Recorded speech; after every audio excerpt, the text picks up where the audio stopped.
প্রতিটি সুন্নাহ বিজ্ঞানসম্মত। বলুন, প্রতিটি সুন্নাহ কি? রসুলের লক্ষ লক্ষ সুন্নাতের মধ্যে একটা সুন্নাত কেউ বিজ্ঞান দিয়ে প্রমাণ করতে পারবে না যে এই সুন্নাতটা শারীরিক সুস্থতা সম্পূর্ণ নয়, বা এই সুন্নাতটা শরীরের জন্য ক্ষতিকর, এই সুন্নাহটা বিজ্ঞান বিরোধী। নবী সাল্লাল্লাহু আলাইহি ওয়াসাল্লামের একটা সুন্নাত কেউ এইরকম প্রমাণ করতে পারবে না। কথা বলে ঠিক কি না? আমরা যখন রাতের বেলায় গরমকালীন সময় যখন তরকারি পাতিল থেকে যদি হাত দিয়ে উঠিয়ে নিই, বলুন তো সকালবেলা পর্যন্ত এই তরকারির স্থায়িত্ব থাকে না নষ্ট হয়ে যায়? এই একই তরকারি যদি চামিচ দিয়ে আমরা উঠিয়ে নিই, তাহলে সকাল পর্যন্ত অনেক সময় তরকারি থাকে কি থাকে না? কেন এমনটা হয়? কোনো একটা খাবার গরমকালীন সময় চামিচ দিয়ে নিলে নষ্ট হয় না, কিন্তু হাত দিয়ে নিলে নষ্ট হয়। এর কারণ কি? কারণ এই জন্য যে মানুষের হাত দিয়ে এক জাতীয় টক্সিন জাতীয় অ্যাসিড বের হয়।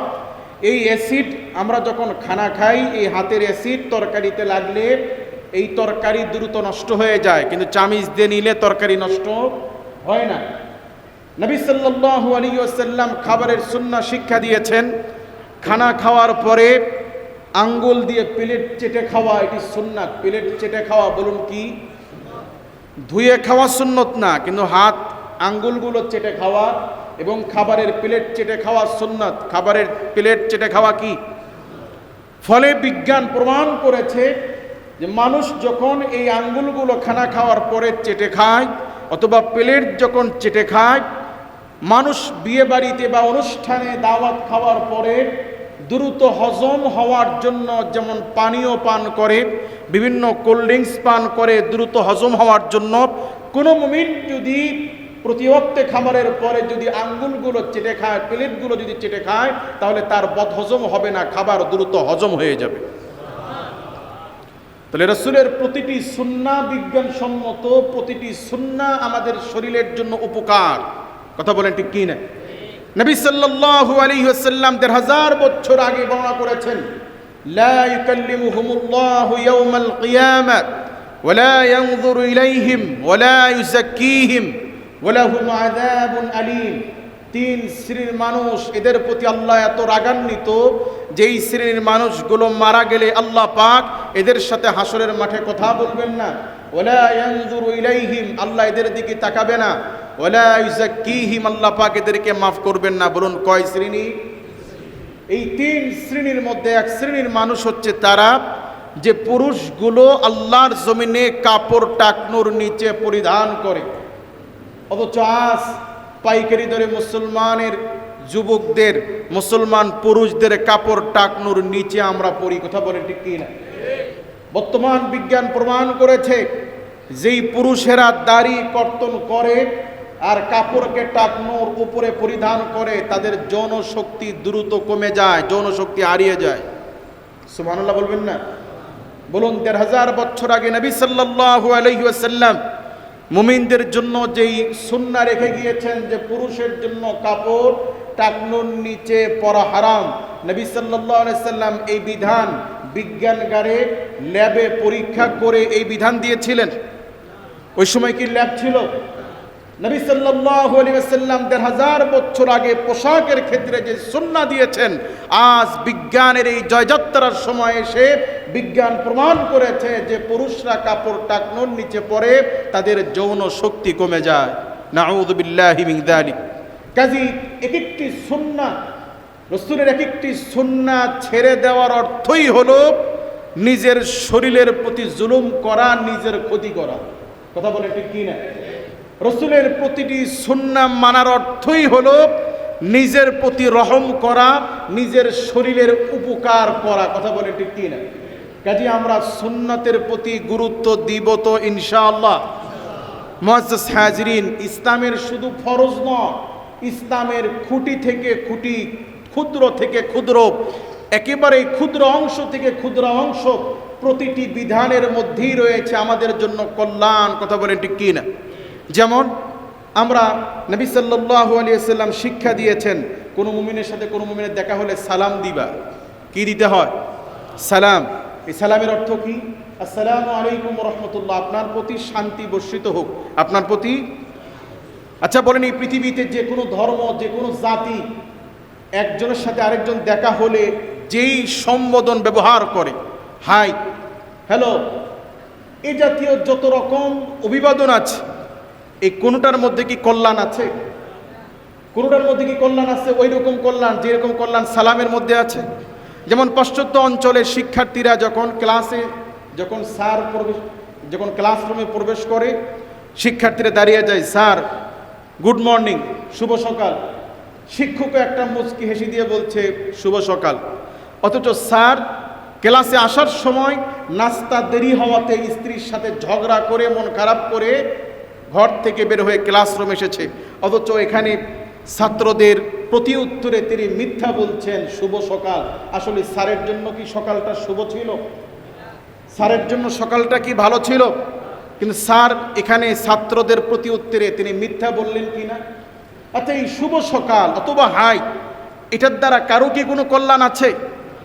কিন্তু শিক্ষক যখন ক্লাসরুমে ঢুকছে, শিক্ষার্থীরা ইসলামের নিয়ম অনুযায়ী ইসলামের সুযোগ বন্দনা সালাম যখন দিল, আসসালামু আলাইকুম ওয়া রাহমাতুল্লাহ, স্যার আপনার প্রতি আল্লাহ তাআলার শান্তি এবং রহমত বর্ষিত হোক।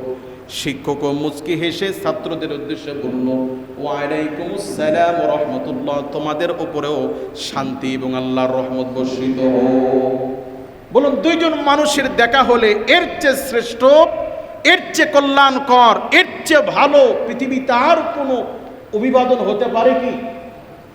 ঠিক ইসলামের একটি অভিবাদন হচ্ছে যে কোনো ব্যক্তি যদি আপনার পায়ে পাড়া দেয় বা আঘাত লাগে, তো আমরা কি বলি? সরি, দুঃখিত। কিন্তু ইসলামের শিক্ষা হচ্ছে তখন বলতে হয় আফওয়ান। কি বলতে হয়? যার বাংলা অর্থ হচ্ছে ভাই ক্ষমা করবেন। যার বাংলা অর্থ কি? আপনি আপনার ভুলে কোনো ভাইকে কষ্ট দিলেন, বা আপনার ধাক্কা লেগে কারো হাত থেকে কলম পড়ে গেল, অথবা আপনার পা লেগে কারো পায়ে ময়লা লাগলো, আপনি বললেন ভাই সরি, ভাই দুঃখিত। আচ্ছা, আমি বললাম আমি সরি বা আমি দুঃখিত, কিন্তু আপনার ভেতরে যে কষ্টটা লেগেছে সেই কষ্ট কি দূর হয়েছে? কিন্তু আমি যদি বলি ভাই আফওয়ান, অথবা বাংলা যদি বলি ভাই আমাকে ক্ষমা করবেন, বলুন একজন মুমিন যখন ক্ষমা চায় তখন আরেক ভাইয়ের ওয়াজিব হয়ে যায় তাকে ক্ষমা করে দেওয়া। কথা বলেন ঠিক কি না? কারণ আল্লাহর এক বান্দাকে ক্ষমা করলে ক্ষমাকারীর একটা গুনাহকে মাফ করবেন কে?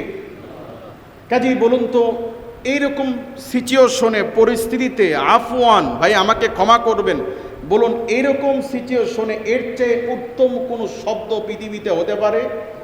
কাজে ইসলামের প্রতিটি সুন্নাহ, ইসলামের প্রতিটি বিধান আমাদের জন্য দুনিয়াতেও কল্যাণ আর মৃত্যুর পরেও কল্যাণ। কথা বলেন ঠিক কি না?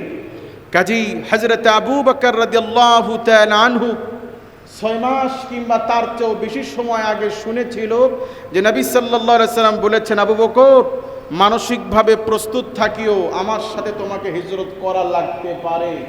কি পরিমাণ মুহাব্বত থাকলে, কি পরিমাণ ভালোবাসা থাকলে হযরত আবু বকর রাদিয়াল্লাহু তাআলা আনহু রসুলের জন্য এই দীর্ঘ সময় প্রতি রাত্রে বিছানায় না ঘুমায়া দাঁড়ায় দাঁড়ায় থাকতে পারেন। এটা কেবলমাত্র তখনই সম্ভব যখন কোনো মানুষের দিলে আকাশচুম্বী রসুলের প্রতি প্রেম ভালোবাসা থাকবে। কথা বলে ঠিক কি না? কাজেই সেই রসুলকে মুহাব্বত করে রসুলের সুন্নাহকে ভালোবাসার দরকার আছে না নাই? কাজে আমরা নিয়ত করি আমরা আর কেউ রসুলকে মুহাব্বত করে দাড়ি কাটবো না ইনশাআল্লাহ। কেউ যদি চিন্তা করেন হুজুর এখনো বিয়ে করি নাই, বিয়ের পরে দাড়ি রাখার চেষ্টা করব, এখন এই যুগের মেয়েরা বিয়ে দাড়ি থাকলে বিয়ে করতে রাজি হয় না, এরকম চিন্তা কারো নাই তো? বিয়েকে কেন্দ্র করে বিয়ের পরে দাড়ি রাখলে মেয়েরা রাজি হয় না। বিশ্বাস করেন, লিখে রাখুন, যেই মেয়ে দাড়ির কারণে বিয়ে করতে রাজি হবে না, এই মেয়ে সেই মেয়ে যে মেয়ে বিয়ের পরে পরকিয়া করবে। আর যেই মুসলিম মেয়ের বক্তব্য হবে দাড়ি কাটা ছেলেকে বিয়ে করব না, প্রয়োজনে সারা জীবন একা জীবন পার করব, তাও দাড়িবিহীন পুরুষকে বিয়ে করব না, ওয়াল্লাহি এমন মেয়েকে যদি কেউ স্ত্রী হিসেবে জীবন সাথী যদি বানাইতে পারে, ওয়াল্লাহি দাম্পত্য জীবনে যদি আর্থিকভাবে দুর্বল হন, দাম্পত্য জীবনে যদি জৈবিকভাবে দুর্বল হন, আল্লাহর দিকে তাকায়া এই ধর্মভীরু নিয়ে কখনো পরকিয়া করবে না। কথা বলেন ঠিক কি না? কাজে আমরা দাড়ি রাখবো তো ইনশাআল্লাহ? যে মেয়ে দাড়ি পছন্দ করবে না তার গোষ্ঠীর সাথে আত্মীয়তা করব না ইনশাআল্লাহ। আল্লাহ আমাদেরকে রসুলকে মোহাব্বত করে রসুলের প্রতিটি সুন্নাহকে গুরুত্ব দিয়ে জীবনের প্রতিটি ক্ষেত্রে রসুলের সুন্নাহ অনুযায়ী চলার তৌফিক সুযোগ আল্লাহ আমাদেরকে ভিক্ষা দান করুন বলে আমিন। ওয়া আখিরু দাওয়ানা আলহামদুলিল্লাহি রাব্বিল আলামিন। اللهم صل على محمد وعلى آل محمد كما صليت على إبراهيم وعلى آل إبراهيم إنك حميد مجيد. اللهم بارك على محمد وعلى آل محمد كما باركت على إبراهيم وعلى آل إبراهيم إنك حميد مجيد. بلغ العلا بكماله كشف الدجى بجماله حسنت جميع خصاله صلوا عليه رسول مربالو بشر رسول مرالو رشب رسول مربالو بشر رسول مرالو رشب رسول مرپم براهر مل আলোচনা রসুল আমার কাজে কর্মের অনুপ্রেরণা বালাগাল উলা বিকামালিহি কাশাফাদ দুজা বিজামালিহি হাসনাত জামিউ খিসালিহি সাল্লু আলাইহি। দিল খুলে মোহাব্বতে একটু আল্লাহর জিকির করি। লা ইলাহা ইল্লাল্লাহ লা ইলাহা ইল্লাল্লাহ লা ইলাহা ইল্লাল্লাহ লা ইলাহা ইল্লাল্লাহ লা ইলাহা ইল্লাল্লাহ।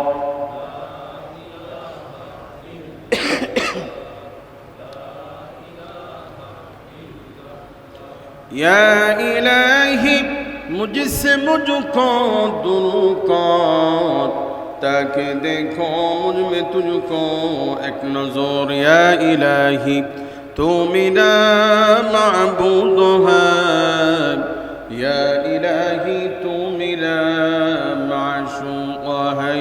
ला इलाहा इल्लल्लाह ला इलाहा इल्लल्लाह।